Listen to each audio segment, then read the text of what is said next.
il y a une autre question. Alors, elle dit ceci, au XVIe siècle, est-ce qu'il y avait des femmes réformatrices? Oui, les femmes ont joué un rôle important, mais on était au XVIe siècle et les femmes, comme on l'a dit tout à l'heure, hein, en commençant dans les pré-réformateurs plutôt, les femmes n'avaient pas au XVIe siècle accès à l'éducation comme aujourd'hui. Elles n'avaient pas les moyens de s'exprimer, c'est-à-dire que on ne faisait pas prêcher une femme où elle n'allait pas le faire. C'était des exceptions, quoi, hein. Donc, à mon sens, on aurait eu un message de la réforme beaucoup plus percutant et beaucoup plus fort si les femmes avaient eu la même place que les hommes à ce moment-là. Mais malheureusement, ce n'était pas le cas dans la société. Ce qui est très intéressant, c'est ce que dans l'Église catholique, plutôt, les femmes réformatrices jouaient un grand rôle. Et c'est grâce au fait qu'il y avait des ordres religieux de femmes, donc des femmes, des religieuses qui étaient organisées et qui avaient donc leur chef. Et donc, on a des porte-paroles pour la réforme très importante. On a déjà évoqué Catherine de Sienne du XIVe siècle. Et puis, nous avons Thérèse d'Avila, comme j'ai dit, qui était une réformatrice extraordinaire à la même époque, qui est contemporain à la réforme. Oui, Donc, mais pas donner naissance à une église réformée, c'est ça que je veux dire. Voilà, Non, oui, non, pas du tout, pas du tout. Mais le fait que les structures qui donnaient une voix aux femmes, c'était surtout les ordres religieux féminins. Et, oui, oui. et comme nous, on ne l'avait pas au début, dans la réforme. Les femmes les plus influentes étaient soit des femmes des pasteurs, donc on a Catherine von Bora, ou bien nous avons également des reines, parce qu'elles avaient une autre place dans la société, mais nous n'avions pas créé c'est très intéressant que c'est la vie religieuse qui, pendant des siècles et des siècles, a été le locus de pouvoir féminin, de pouvoir spirituel féminin, mais des fois pouvoir séculier aussi, mais les femmes, c'est intéressant pour moi de voir que les personnages de la réforme sont vraiment masculins. Pourtant, en même époque, nous avons quelqu'un comme Thérèse d'Avila qui peut avoir une influence énorme en Espagne. Et oui. Donc, je ne sais pas si Stéphane aurait quelque chose à dire. Je suis tout à fait d'accord avec toi, Karen. C'est le problème de la possibilité pour une femme. À l'époque, on disait une femme elle doit être protégée soit par un mari, soit par un mur. C'était son statut. Pour pouvoir parler, oser sortir, il fallait soit être reine, Brigitte de Suède, bien être réformatrice d'un ordre religieux comme Sainte Colette de Corbie, comme Thérèse d'Avila. Et à ce moment-là, on pouvait bouger d'une fondation à l'autre, on pouvait écrire. Autrement, il n'y a pas de statut. L'université, surtout à l'époque de la fin de la scolastique, il n'y a pas de femmes, ce n'est pas un lieu pour les femmes. Dans les fresques que je vous montrais la dernière fois, au début, il y en avait quelques-unes. Après, ce n'est plus le cas. C'est donc un endroit où on peut étudier. Après, Il n'y a que les ordres. Au XVIIe siècle, ça changera. Il y aura les salons de la noblesse qui vont devenir aussi des lieux où, avec Madame Guyon, etc., on va penser religion. Et on va inviter des religieux, et on va inviter des théologiens, et on va poser des questions. Mais avant, ce n'était pas le lieu. Il fallait être dans un cloître, ou bien être reine et avoir un charisme particulier. Et ça, si on regarde les figures des saintes, très souvent, religieuses ou reines, religieuses, reines, du XIIe au XVIe siècle. Tout à fait. Alors, quelqu'un pose la question, et alors, je voudrais savoir, est-ce le mot protestant est né suite à la succession de réformes ou non? Le mot, alors, non, on le voit apparaître plus tard, le mot de protestant. Le protestant, c'est celui qui atteste, qui proteste, qui atteste. C'est pas celui qui proteste au sens se mettre, d'être dans une lutte de protestation, mais celui qui atteste de sa foi. Et chaque individu doit protester, attester de sa foi. Et si mes souvenirs sont bons, le terme est né à la fin du XVIe siècle. Mais peut-être, Karen, tu as les idées plus claires que moi là-dessus. Non, j'ai regardé sur Google pour le faire cette fois. Non, c'est Wikipédia me dit que la première fois que c'était utilisé, c'était en 1529 et c'était un terme péjoratif, bien sûr, parce que c'était l'évêque qui répondait après le concile de Worms où Luther était excommunié, que bon, il parlait des protestants, de ceux qui faisaient du bruit. Donc, c'est ce que j'ai découvert mais je ne sais pas à quel moment les protestants ont décidé d'accepter cette nomenclature. Oui, je ne sais pas quand est-ce qu'ils l'ont vu comme quelque chose de positif. Ça, effectivement, mais tu vois, c'est marrant, c'est une question que je ne me suis jamais posée. À partir de quand ils ont perçu ce terme comme quelque chose de positif? Parce qu'en France, les protestants, c'était l'Église réformée ou l'Église luthérienne en Alsace. Mais et ailleurs en Europe, je ne sais pas. Mais on ne parlait pas de protestants au XVIe siècle.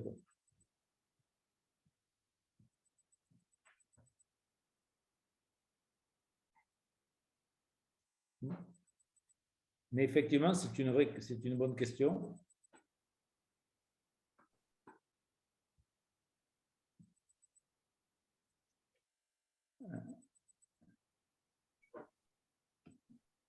Alors, est-ce qu'il y en a d'autres questions? Il nous reste un petit moment. Non, il n'y en a plus. En tout cas, si un jour on parle de la réforme, ce qui sera important, c'est de mesurer les différences théologiques qu'il y a entre les deux grands courants, que sont le luthéranisme et le calvinisme, et puis les conceptions de l'Église différentes avec le courant anabaptiste qui a été combattu par Calvin et qui a donné Karen. Les anabaptistes d'abord, donc on a dit, on nous appelle les églises de la réforme radicale. Voilà. Mais qu'aujourd'hui, tout ça c'est rejoint, c'est remis ensemble. Mais vous savez qu'il a quand même fallu, en France, je parle, il a fallu 500 ans pour remettre ensemble les réformés et les luthériens. La réunion entre réformés et luthériens n'a pas 10 ans en France encore. Ils sont remis ensemble. Et ailleurs, en Allemagne, si, il y a déjà plus longtemps. En Afrique, non. Mais en Afrique, les raisons sont différentes. C'est parce que les églises réformées et les églises luthériennes ont été créées par des missions différentes et sont en lien avec des pays étrangers et des missions différentes. Mais ne sont toujours pas ensemble. Et restent les points qui faisaient débat étaient surtout liés à la conception de l'Église. Conception de l'Église et puis l'importance donnée à la théologie de la croix chez Luther et à la toute-puissance de Dieu chez Calvin, à l'inverse. Mais peut-être juste avant de finir, pasteur Jean-Luc Blanc, vous pourriez essayer de nous donner ces toutes petites nuances. C'est vrai on y restera une journée, sinon toute une semaine à donner les divergences théologiques et convergences. Mais si on pourrait quand même, parce qu'on en a longtemps parlé dans l'Église, au Synode 2017, on a parlé de la réforme, il y a eu quelques nuances.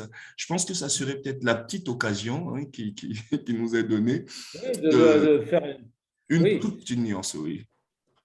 Alors, disons, au niveau théologique, et après je parle au niveau de l'organisation des églises, mais au niveau théologique, donc, Luther, lui, a développé ce qu'on a appelé par la suite la théologie de la croix. Il a développé une théologie selon laquelle ce qui est essentiel, c'est vraiment ce que nous dit Paul dans l'Épître aux Corinthiens, l'Épître aux Galates, c'est-à-dire Dieu en Jésus-Christ s'est inscrit dans notre humanité, dans notre finitude, et c'est le seul endroit où on peut le connaître.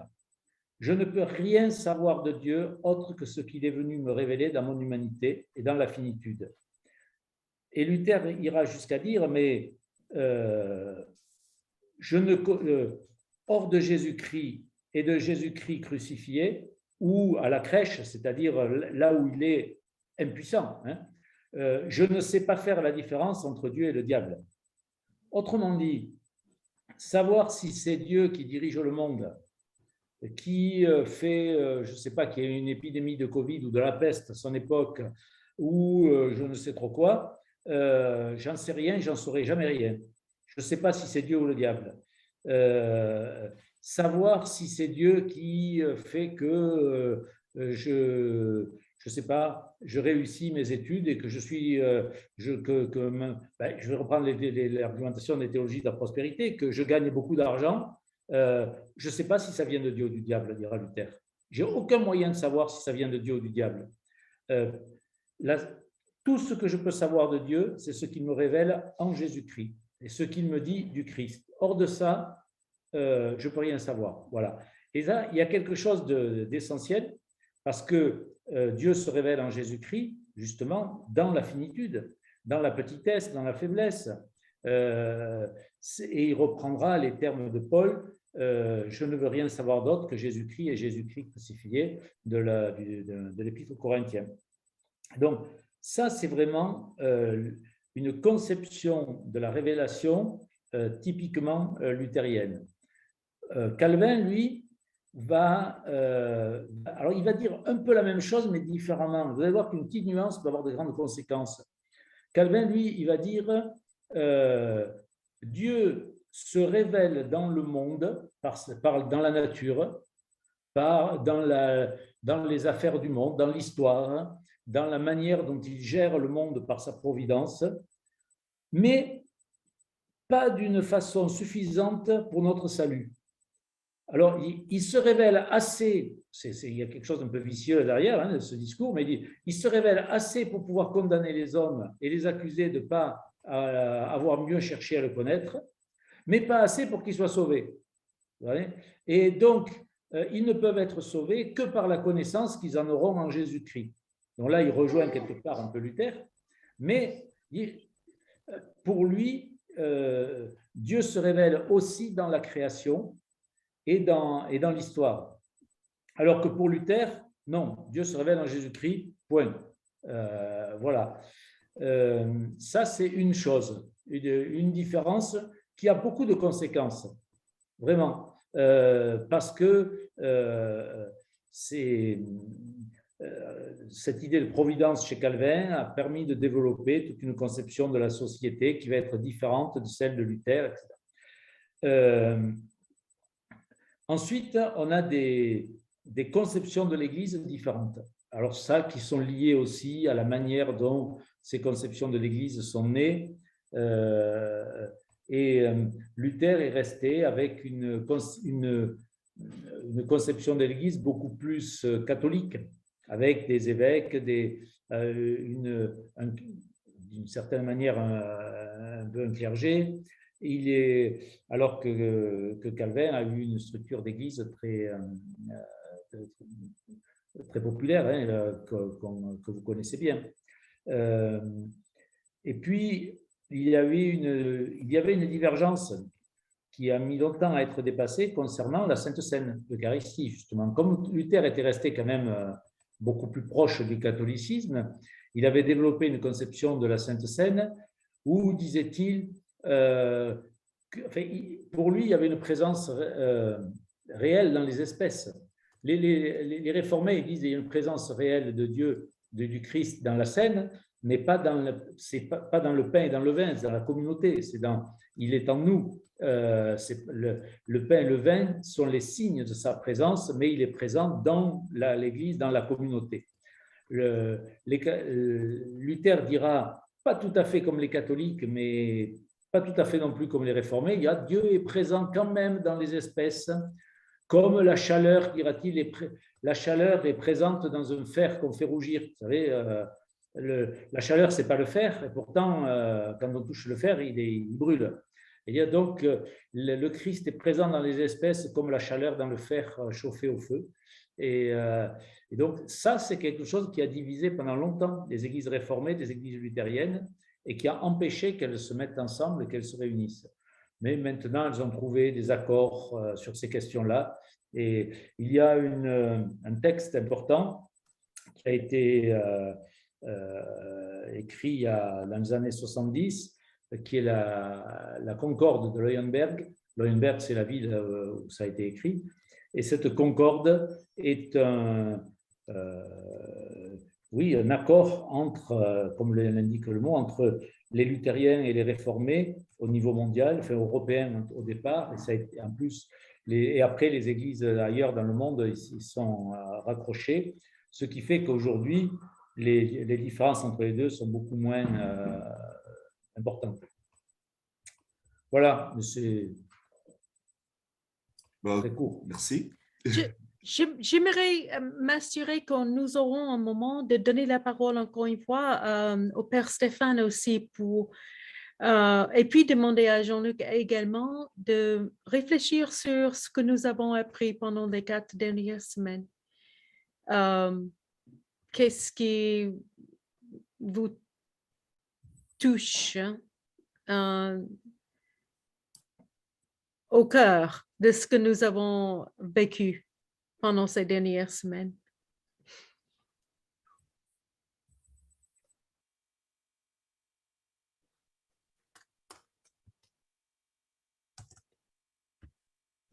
Tu veux commencer, Jean-Luc? Non, vas-y, Stéphane. Moi, ce qui m'a touché en faisant ce parcours à deux, c'est comment dire,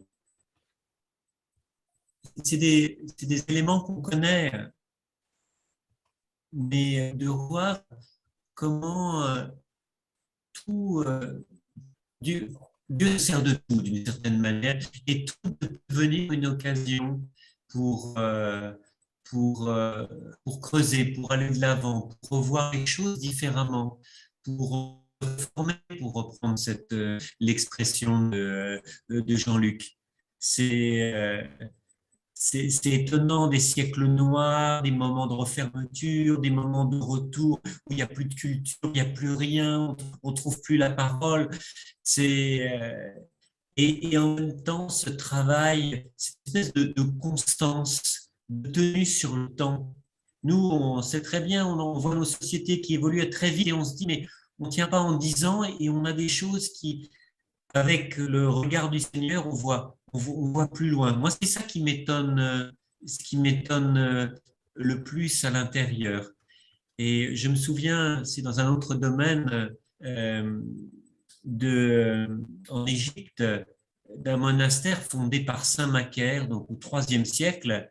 Et quand le réformateur du XXe siècle, qui a réformé ce monastère, est arrivé, qui lui était un grand intellectuel, est arrivé, il disait, j'ai trouvé 8 moines qui étaient là et ils n'avaient plus aucun livre. La seule chose qu'ils connaissaient, c'est la prière du cœur. Jésus, fils du Dieu vivant, prends pitié de moi, pécheur. Et ça faisait 1700 ans qu'ils tenaient comme ça. Et comme une pierre d'attente, comme quelque chose qui appelle de retrouver le cœur du cœur. Pour moi, c'est ça. Dans tes figures de réformateurs, que tu as, que Jean-Luc nous a explicité, dans tous les mouvements qu'on a vus dans les siècles précédents, et c'est cette histoire compliquée, mais en même temps où chacun a sa pierre à porter. Et je me souviens la première année que j'ai passée au Maroc en 2004. On s'est retrouvé à Ifrane et c'était pour la célébration des morts le 2 novembre. Et c'est Karen qui avait rédigé une litanie des saints. Alors quand j'ai vu à côté de Sainte Thérèse d'Avila Saint Luther, j'ai eu une réaction un peu vive. Et en même temps, je me disais, mais c'est ça, tous on est nécessaires. Tous et chacun c'est chez nous. Et, et voilà, le rêve que je fais aussi, c'est que comme des catholiques, on puisse redécouvrir les chaînons qui sont de votre histoire et qui sont importants pour nous, pas seulement à cause de la contre-réforme, mais parce qu'ils nous apportent un poumon, un sens de la réforme, un sens de la parole de Dieu, un sens de... Chacun, on a cette vision dialogale qui est essentielle. Voilà, c'est ça que je retiens.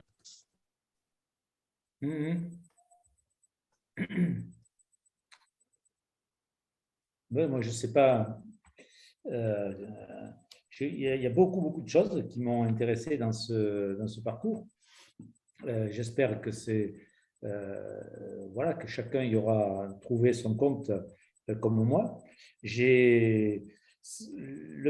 La partie qu'a traité Stéphane m'a permis de revisiter toute une période que je visite pas souvent, j'avoue.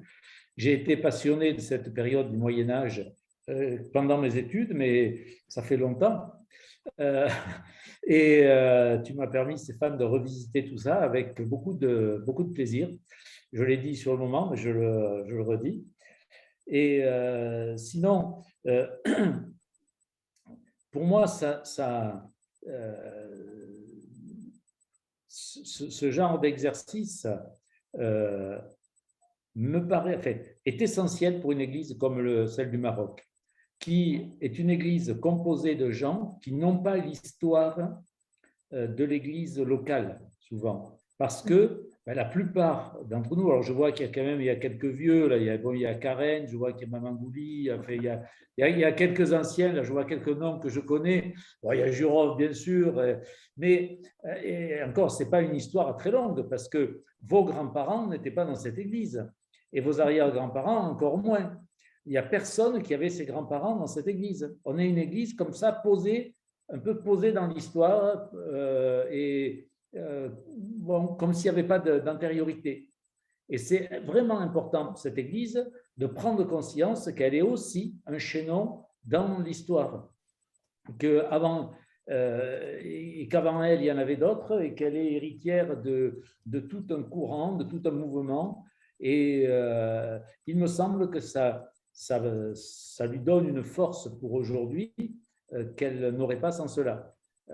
Voilà. Donc ça, là, je crois qu'il y a quelque chose vraiment d'important pour l'Église du Maroc. Et moi, ça m'intéresse quand je vois des jeunes étudiants qui débarquent au Maroc et qui se posent cette question de l'histoire. Ce ne sont pas des étudiants en histoire, ce sont des gens qui tout simplement, parce que ce n'est pas la première fois que ça arrive, on avait déjà fait un peu une histoire de l'Église dans le passé. Je me souviens avoir fait ça à Fès, par exemple. Qui se disent, mais d'où on vient et où on va? On est là au Maroc. Bon, on arrive du Congo, ça on le sait, mais ici, on est dans une autre histoire. Pourquoi? Vers où on va? Et je trouve que c'est une question qui est vraiment importante pour une église comme le Maroc. Donc voilà, moi j'ai envie de retenir cet élément-là. Après, il y a beaucoup d'autres choses qui peuvent être retenues, bien entendu.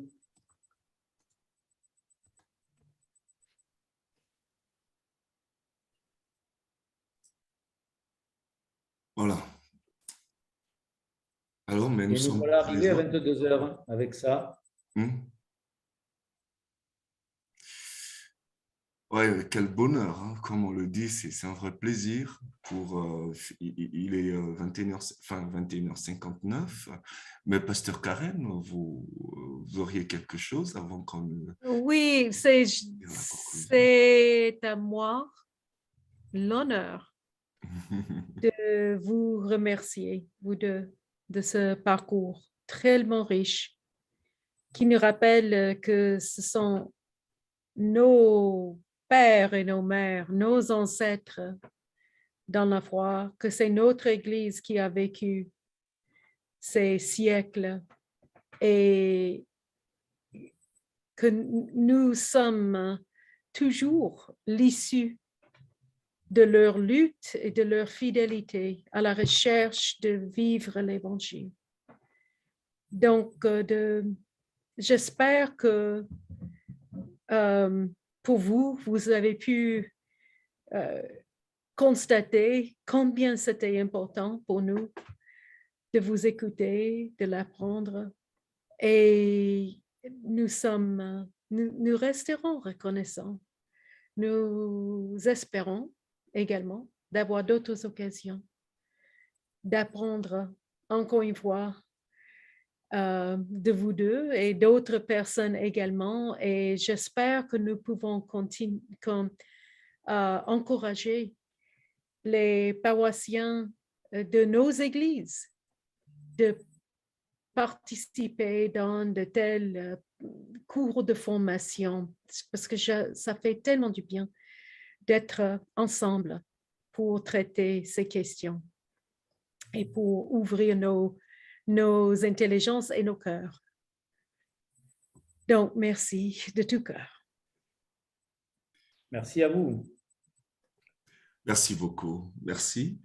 Et donc, je pense que nous sommes arrivés à la fin et nous vous disons, comme le pasteur Karen a dit, nous vous disons vivement merci pour ce chemin. C'est en même temps émotionnel, c'est en même temps, ça a été riche en émotions, riche intellectuellement, et nous sommes vivement touchés pour ce chemin, ce parcours que nous avons fait finalement.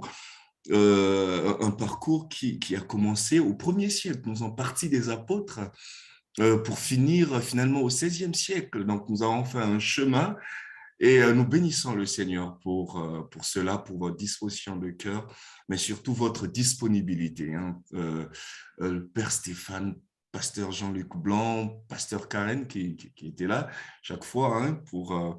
Voilà, donc nous vous disons vraiment, vraiment merci. Et je ne sais pas ce que l'on peut faire collectivement, mais je pense qu'il y a des petits signes pour saluer, voilà, pour acclamer aussi, ou des petits signes. Enfin, c'est rien du tout, mais je pense qu'on peut le faire. On peut faire des petits coucous. Enfin, je vois applaudissements quelque part et tout ça. Je pense qu'on peut le faire et puis on saura le lire. C'est ce que l'on peut faire pour voilà. vous. J'aimerais demander aussi que tout le monde mette son caméra, donc la vidéo, et que nous fassions une photo. Ah oui. Une prise de l'écran pour commémorer ces moments ensemble, oui. si c'est possible. Ah oui, c'est bien. Ah oui. Est-ce qu'on peut le faire?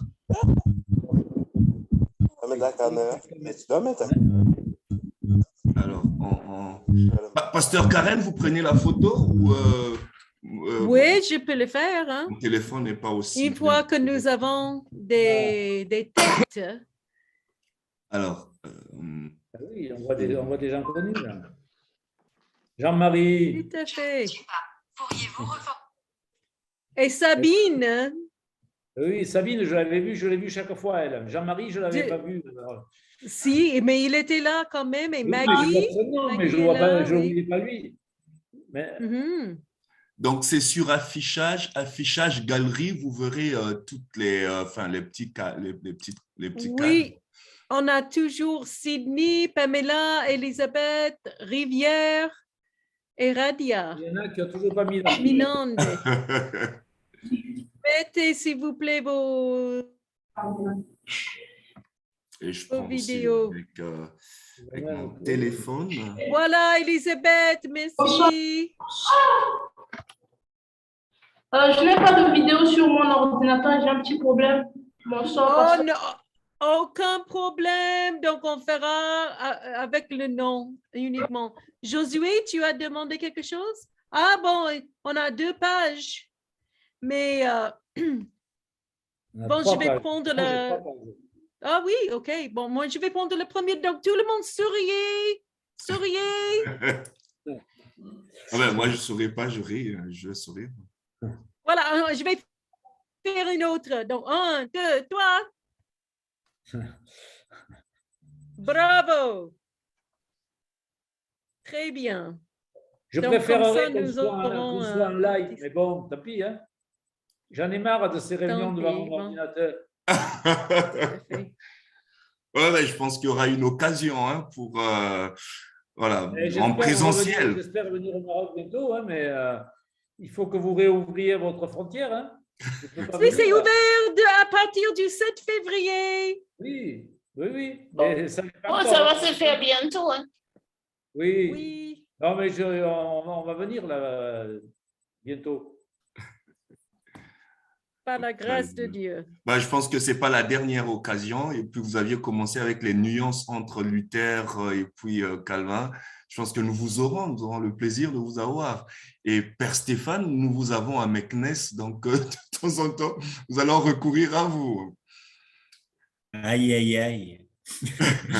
Le pauvre, il ne peut pas s'échapper de Non, toutes les demandes. le Père est juste à côté, hein, juste après, juste à côté de notre porte. Voilà. Oui. Alors, nous allons finir avec un mot de prière. Et bonsoir, Père Stéphane. Bonsoir, Jean-Luc. Bonsoir, Bonsoir, Camille. Pasteur. Bonsoir, Pasteur Camille.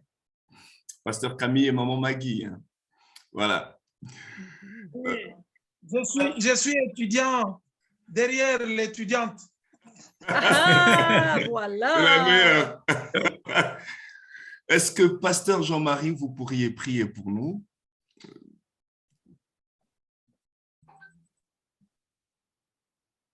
Il a dit un moment, il n'a Il n'y a pas pas de de son. micro, apparemment. Il n'y a pas de son. Bon, il n'a pas de micro. Bon, lui, il peut nous entendre, évidemment, mais...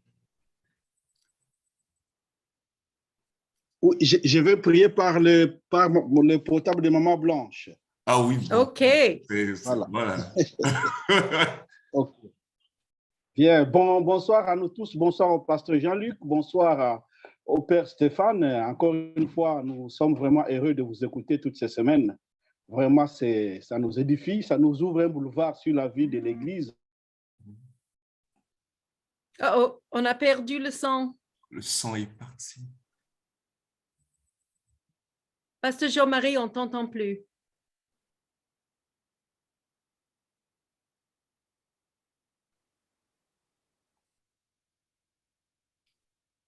Non. Nous...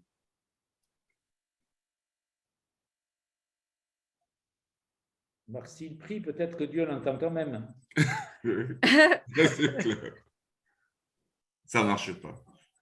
Pasteur Karen. OK. Prions. Seigneur, nous sommes tellement limités dans notre capacité de saisir la signification de nos vies, de notre monde, de notre histoire. Nous ne pouvons que gratter sur la surface de la compréhension, mais quand même, nous découvrons déjà qu'il y a une telle richesse. Nous avons soif de de comprendre davantage, d'être plus fidèles à notre vocation chrétienne,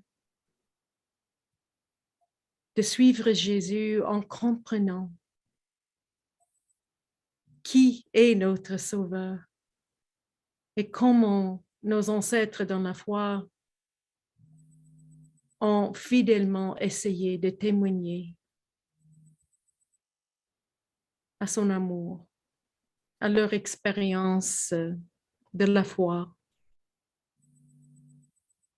Quand même, Seigneur, nous sommes contents que tu ne nous demandes pas de tout maîtriser, surtout que c'est impossible, mais que tu nous demandes d'élargir nos intelligences et d'élargir nos esprits pour recevoir l'éclaircissement, pour recevoir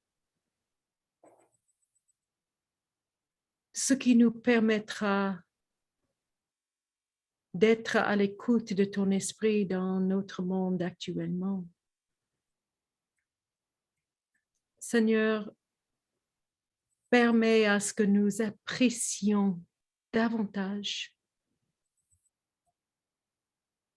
ces mouvements qui nous ont formés dans notre foi.